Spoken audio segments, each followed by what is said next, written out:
Hello दोस्तों, welcome to your education informational channel.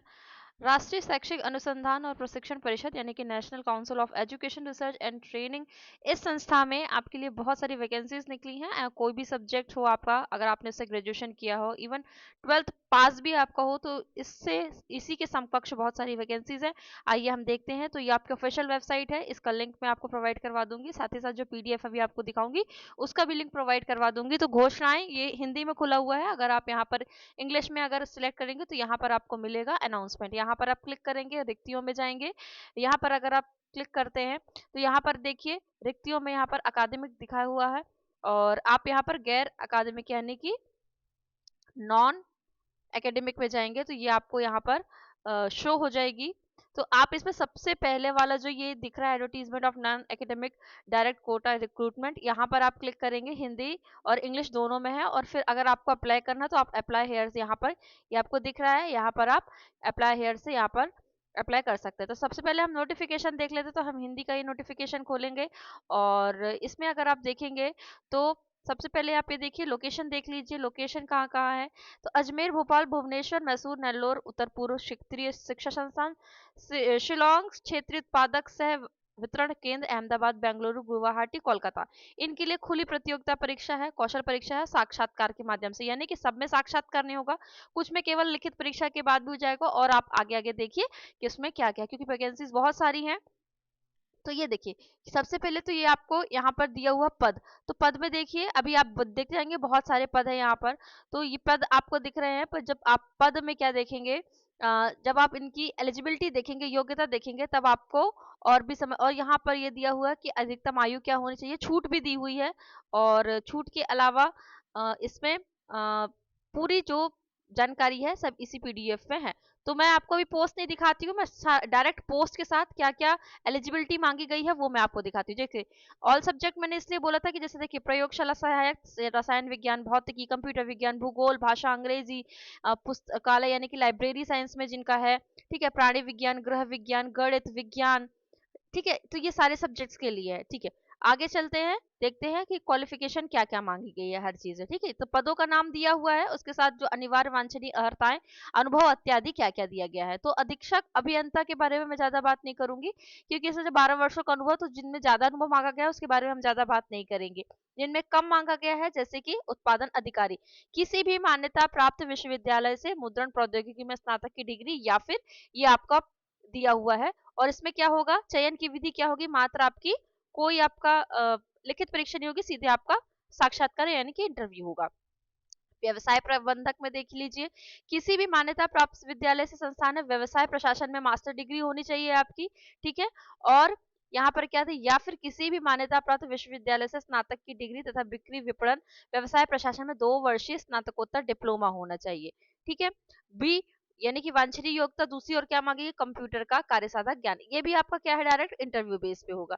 फिर आप देखिए, ये भी चयन क्या होगा, साक्षात्कार बेस पे होगा, अभियंता। और मैं आपको और दिखा देती हूँ, सहायक जनसंपर्क अधिकारी में यहाँ पर पत्रकारिता, जनसंचार या जनसंपर्क में डिग्री होनी चाहिए।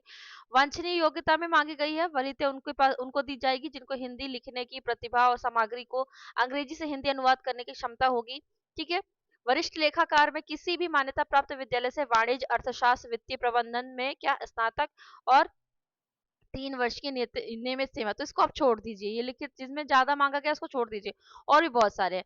कनिष्ठ हिंदी अनुवादक में इसमें क्या होगा, आपकी मास्टर डिग्री होनी चाहिए और आपका एक डिप्लोमा होना चाहिए जो आपका अनुवादक के लिए होता है। इसमें चयन विधि लिखित परीक्षा और कौशल परीक्षा होगी। फिर आगे हम देखते हैं, जो कनिष्ठ लेखाकार है उसमें क्या चाहिए, वाणिज्य, अर्थशास्त्र, वित्तीय प्रबंधन में सिर्फ आपको पीजी चाहिए, आपका स्नातक यानी कि यूजी चाहिए है। और आपका यहाँ जो चयन होगा वो लिखित परीक्षा होगा, यानी कि सिर्फ आपको ग्रेजुएशन चाहिए है।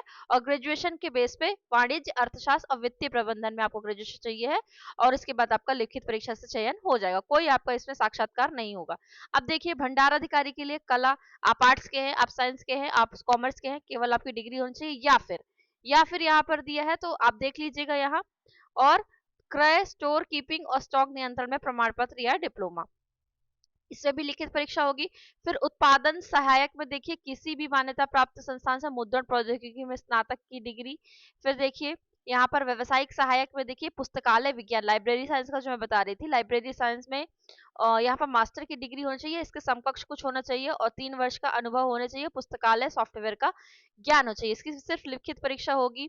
फिर इंजीनियरिंग के लिए है यहाँ पर, आलेखक के लिए किसी भी मान्यता प्राप्त जो विश्वविद्यालय है उसमें स्नातक होना चाहिए।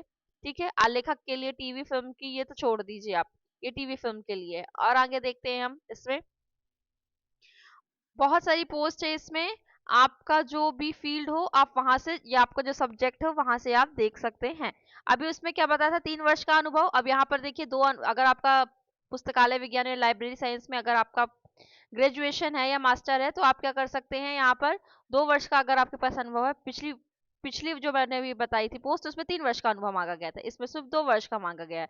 वरिष्ठ प्रूफ रीडर में अंग्रेजी में आपका क्या होना चाहिए, स्नातक होना चाहिए और किसी मुद्रण प्रकाशन कॉपी में संगठन में कॉपी होल्डर प्रूफ रीडर के रूप में 2 वर्ष का अनुभव होना चाहिए।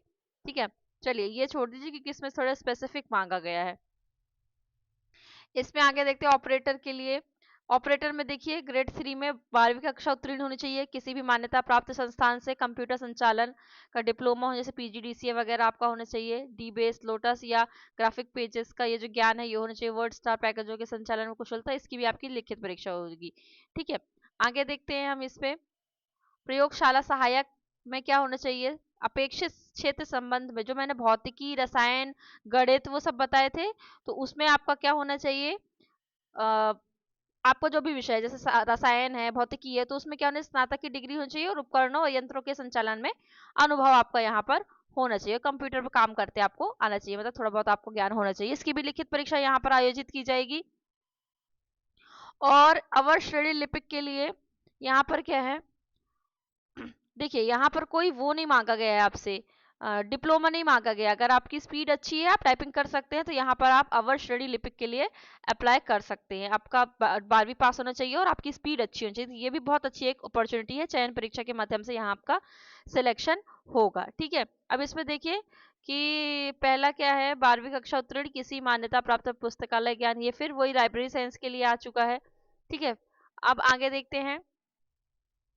आगे और देखिए, मैंने वो पुस्तकालय वाला, वो सॉरी, आपको जो सहायक प्रयोगशाला वाला था वो बता दिया है, तो उसी में जितने सारे सब्जेक्ट्स हैं वो आपको यहाँ पर आ जाएंगे। नियम और शर्तें यहाँ पर दी हुई हैं, किसको क्या क्या छूट मिलेगी आयु में, और जो फीस होगी उसमें क्या छूट मिल दी हुई है, वो ये सब यहाँ पर दिया हुआ है।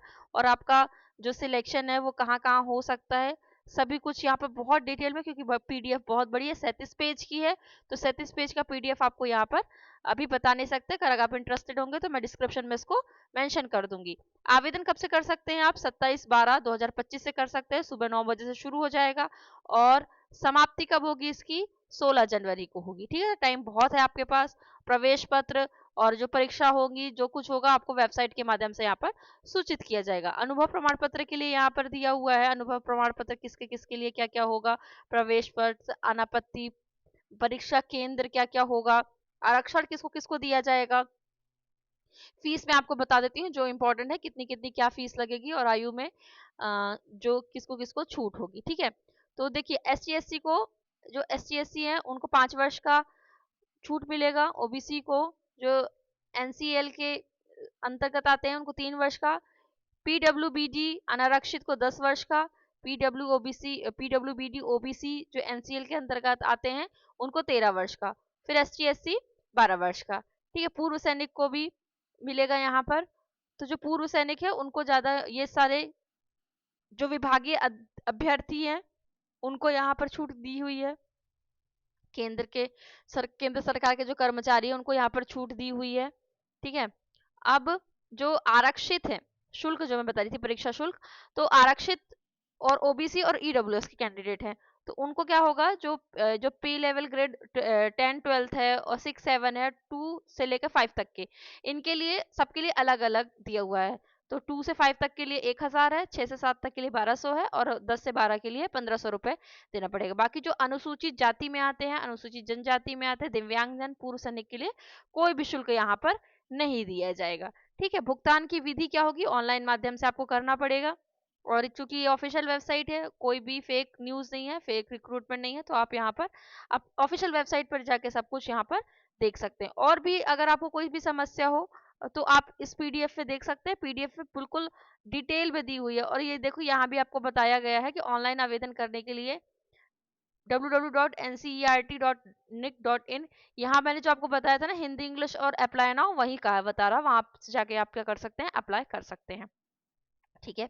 और जो इंपॉर्टेंट चीजें हैं आपको लगेंगी, तो आप यहाँ पर स्क्रॉल डाउन करेंगे तो आपको यहाँ पर मिल जाएगा भाग 3 भाग 4 ऐसे कर करके बहुत सारा यहाँ पर दिया हुआ है कि जैसे किसको क्या छूट मिलेगी, उसके बाद प्रमाण पत्र कौन कौन सा दिया। आजकल सीबीएसई में भी ऐसा हो गया है। अभी लेटेस्ट में एग्जाम जो हुआ था, अभी हुआ नहीं है, 10-11 जनवरी को होने वाला केवीएस का एनवीएस का, उसमें भी ये अब अलग से इन्होंने ये निकाल दिया है कि अगर आपका सिलेक्शन होने को है, यानी कि आप चयनित हो जाते हैं, तो फिर ये पूरा फॉर्म आपसे भरवाया जाता है प्रमाण पत्र के रूप में। ठीक है। तो ये बस प्रमाण पत्र है लास्ट में, तो आप देख लीजिएगा। और अगर आपको इन्फॉर्मेशन अच्छी लगी हो तो ठीक है, आप और भी वीडियोस देख सकते हैं जो हमने प्रीवियस में बनाए हैं। और वीडियो को अगर लाइक करेंगे तो इससे समझ में आएगा कि आपको ये जो दी गई सूचना है इसमें आप इंटरेस्टेड है और आप ऐसी ही जानकारी चाहते हैं। मिलते हैं अगले वीडियो में, तब तक के लिए अपना ध्यान रखें।